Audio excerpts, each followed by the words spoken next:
A better life for yourself and the people that you love. Freedom to make your own health care decisions. And yeah, your kids' freedom to go to school without worrying about being shot dead in the hall. Look, I know guns. I'm a veteran.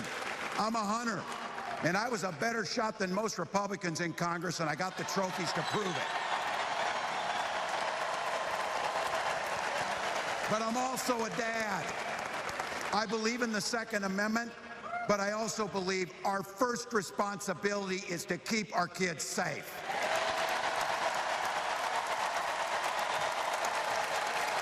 That's what this is all about. The responsibility we have to our kids, to each other, and to the future that we're building together, in which everyone is free to build the kind of life they want. But not everyone has that same sense of responsibility. Some folks just don't understand what it takes to be a good neighbor. Take Donald Trump and J.D. Vance. Their Project 2025 will make things much, much harder for people who are just trying to live their lives. And you're looking at Tim Walz there in Chicago at the Democratic National Convention, the man who would be vice president under Kamala Harris. And of course, our guests are here on the Factor Uncensored to talk about this event. And of course, we have Angela Box, we have Dr. David Brenham, Eugene Howard, and Dr. Dietrich von Biedenfeld. So let's start with Angela Box, our resident conservative here. Your thoughts on what you've heard so far? I can't. Oh, so many vibes. Just so many vibes. I mean, still no policy proposals on Kamala Harris's website. Zero, zilch, nada. Tim Walz, of course, is a pathological liar. The guy that lied, said he was deaf to get out of a DUI. The guy that made up being in war. The guy that wants to take children away from parents who don't want them transgendering. One of the most draconian governors during COVID. We got Nancy Pelosi up there with her dentures, the woman who did the coup on Joe Biden. God, did Bill you say Clinton, dentures? Bill Clinton who did went she to say Epstein. Dentures? Yes, That's Nancy below Pelosi. the belt. Okay, but we're going to get back. You're going to have a lot of time. Oh, all right, Eugene, your thoughts about this? Well, I mean, why you guys in the Republican Party? First of all, thanks, Isaiah. Keep bringing up Epstein. Last time I checked, Donald Trump is the one on record saying that, hey, Jeffrey likes him young. How would former President Because he kicked him out of Mar-a-Lago. Because he knows that they both like him young. You know, birds of a feather flock together. Now, what I've heard is very much of the substance. I need to respond to this. Oh, well, no, let me speak. Thank you. I'm speaking. What I heard of the substance is while she's talking about vibes, this is the problem. When all you talk about is egregious, self-pity, whining. You know, you're supposed to be a strong man. I've never seen such a strong man cry so much. Why don't you just get your little orange self up, get your army together, and run on policies, and right, run on the ones that you said you What policies are they running on, Eugene? One second, Angela. We'll get back to you. Dr. David Brenham, your thoughts on what you have seen tonight. We've had Bill Clinton, we've had Tim Walz, we've had Oprah Winfrey. Yeah, quite a few heavy hitters tonight. A lot of heavy hitters, and all of them had really rah-rah speeches. They really got the crowd going. I mean, the spirit is in the building, but, you know, as Angela says, there's not really a lot of policy talk going on here. It's about getting everybody ready to go. It's about getting everybody excited. So does this help from those, hope and joy. Does this help those who are already going to vote Democrat? It doesn't help those who have not decided yet. I think it doesn't help them on a policy standpoint, but it does show them that there's a lot of energy in the party and that people are excited about it. So what we're going to have to do is go to the next step. In the next 75 days, we're going to have to find out where people stand on the issues. And that's something that Trump has already started, but Kamala Harris is going to have to do that herself. Can we call her Kamala, please? Kamala? I'm sorry, but Bill Clinton couldn't get it right either. I'm sorry. Dr. David Brenham alone. Saying, man, He's our emeritus here. Leave him alone. Kamala. He just probably fell from a coconut tree. Eugene, calm down. Dr. von Biedenfeld, when we talk about Vice President Kamala Harris's policies, Many people have said she's been intentionally vague and will introduce them later. Do you think this will hurt or harm her? Unfortunately, it harms because they're part of the incumbent administration. So the reality is, if you were going to do it, why didn't you do it yesterday? When you know better, do better, Maya Could she do Angelou it said. tomorrow, though? She's speaking tomorrow. Well, she could, but why haven't you done it the past 4 years? Again, Maya Angelou, one of our Did you reputable say the last people. 4 years she wasn't running for president? She wasn't running, but usually you it dress wouldn't for be the job you necessary. want. There's only one Usually former president that's running for you dress president. for the job you want, not the job you have. So you've had 4 years to practice and show this Got it. on the border and other places. So I think it's not wrong to say this, and again, I agree with Dr. Brenham again that this is the hoorah speech. I think there are a few negatives in the sense of Representative Jeffries really emphasizing the negative. We're talking about your ex-boyfriend. Is that how you propose to your wife? You go down on one knee and say, well, your ex was worse. No, you say, this is what I bring to the table. When you think about the semi-funny SNL alum giving a semi-funny speech, SNL hadn't been funny in years, about 2025. That's not fair. I'm not fair, I'm factual. I'm not fair, I'm factual.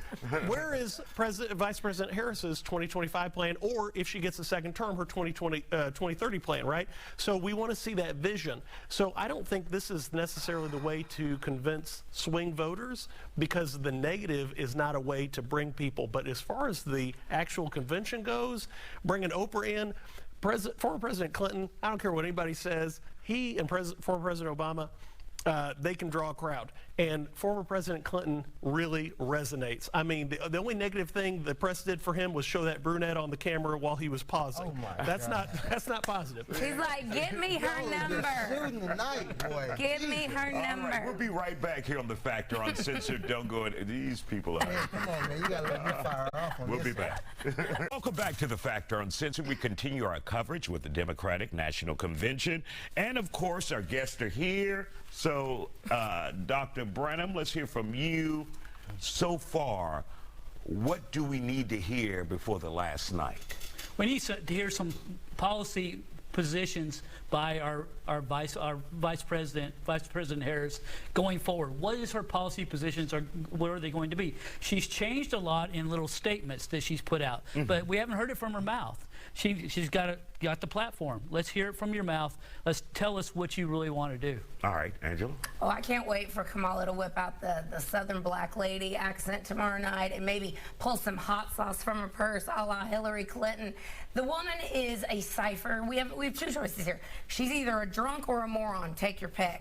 She has no policy positions other than opening the border wide open. She wants to give all these goodies to illegals because Democrats know they're going to make them voters one day. So that's obvious. She wants to make sure felons can vote and terrorists can vote, and she, her ridiculous price controls, communism crap. The woman's a disaster. All It's right, going to be Eugene, awesome. let's hear from you. Well, look, first of all, we keep talking about policies. Last time I checked, Donald Trump says, I just want a big and beautiful economy. There's no policy in that, except for if you want to talk about policies, we can talk about Project 2025, that all the Republicans now want to run away from. No, they I want to don't. take away people's freedoms. It's a bunch of teachers that watch the Isaiah Factor. They want to get rid of the Department of Education, Yes. Department of Special Needs. Yes, please keep telling these parents. Get rid of you the wanna Department of There it Education. is. So when we talk Democrats about have when we destroyed education. talk about One at a time. when we Come on, talk- Nancy. when we talk about policies, there are policies. She doesn't want corporations to keep going and taking the consumer's dollar in greed. So that is the policies that we're running on. So again,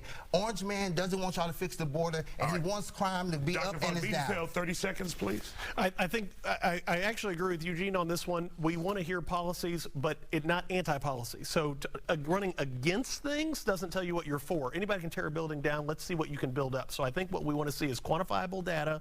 We want to see actual points. If Vice President nominee Walz wants to show up with his record and say, here's my DD 214, I think that would help, as opposed to, again, wonderful things with higher ground and Oprah. We love them, but that's not going to win you an election. And Angela, I'm surprised to hear you want to get rid of the Department of Education, because you started out as a teacher and educator in HISD. I did. One of the things I was very passionate about as a teacher was working with inner city kids, because I saw that the education system had so greatly failed black and brown kids. Democrats have controlled the public education system for 60 years. So yeah, I think we should send it back to the states. And Dr. Brenham, what do we need at the end of this convention in order for it to be a hit? Well, she has to be able to move the dial further. I mean, there's actually been kind of a stagnation in the middle of this, and the momentum has stopped. So Vice President Harris has to get out there on stage and have a hit speech and go from there, and that way the momentum will come back for her. All right, thank you guys for joining us. Still ahead, more coverage on the Democratic National Convention. Stay with us here on The Factor Uncensored. And of course, the Democratic National Convention is still going on. Fox 26's Lena DeFlores is there in Chicago, and she joins us live. Lena, how are you, and what's going on? Well, as you would imagine, it's been a vibe in here. The whole campaign has been kind of based on vibes, is what Democrats are saying. So the energy in this room was just elevated higher, higher, higher. I mean, it was really unbelievable when John Legend came out playing Prince songs, because, you know, Prince is from Minnesota and so is Walz. But really when Walz came out, I mean, and there have been saucy moments that I think that you would appreciate that were unfiltered here on the DNC stage. Both Oprah, which was a surprise, and also, you know, Walz, they kind of made jabs at J.D. Vance, and they referenced his comments about childless cat ladies, and they kind of really wanted to, you know, throw a couple of punches, a couple of digs in there, trying to get some of the voters to maybe align Democrat if they were undecided, if that was a comment that they didn't like. But it was getting a little saucy here and there. That's something that I thought of you when I heard on the stage, Isaiah. And so, Lena, who caused the most excitement at the convention tonight? From the speakers that you heard, was it Oprah? Was it Tim Walz? Was it John Legend's performance? Time change tonight as well. This is a little bit of a head. You know, I got to tell you, I actually have something that I'm calling the DNC decibel meter, where I'm actually tracking how loud it gets when people take the stage. And I have to tell you, Tim Walz, Oprah, and John Legend, they all got really high marks, but it's Tim Walz, really. When he closed out, everyone was getting ready. Everyone knew that he was about to step out with the intro video, so everyone got up, they got their signs up, and they were ready to go. And the man who was on my side, he said, got to warm up the pipes, because he knew that he was going to be shouting for, you know, Walz. And I mean, it's a room full of Democrats, and they're rooting for their ticket, and they're rooting for their candidate, so it's to be expected. All right, Lena DeFlores in Chicago, thank you so much, ma'am. And of course, we'll expect to hear from you tomorrow night. Thank you. Don't believe